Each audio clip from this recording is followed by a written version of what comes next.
So about 2 weeks ago, I ended up damaging my right leg by falling down the stairs, and my right leg ended up getting caught underneath me, and 95 kilograms of less than skinny Dave came down on it and caused a little bit of trauma. Now I know I'm going to get some ribbing from mentioning it again, but for me it's really important because it gives me an opportunity to explain something to you guys called the mechanism of injury, and maybe helps to explain why we ask so many damn questions when we assess people in our clinics. But to give you an idea of how my leg was damaged, let me use my little mate up there. Hold on.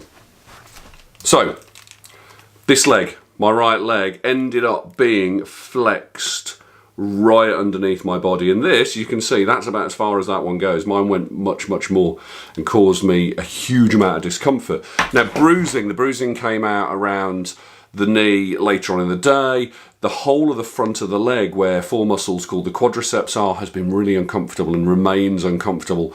And there's some weird fluid moving around as well, which is very, very unusual.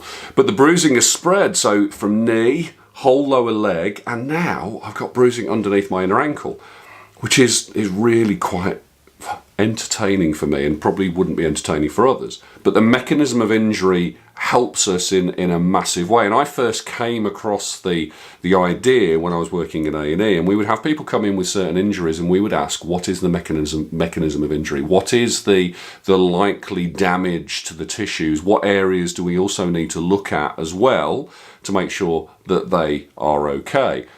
So imagine that you have a tissue which is damaged. Knowing the mechanism of injury, knowing the history, having really good palpation and assessment skills means that you can identify the tissue, you can change the load on that tissue, whether it be rest or other means, and you can rehabilitate the tissue later on. And the benefits of that are you get a really good diagnosis very quickly. You know where you're looking, and we can get people back to their activity quicker because we're targeting the right place.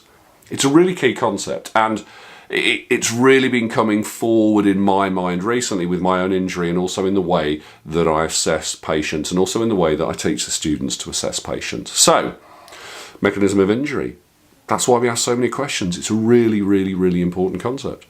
Now, of course, if you've got any questions for me, or you've got any comments to make, pop them down below, and I'll see you guys later. Take care. Bye-bye.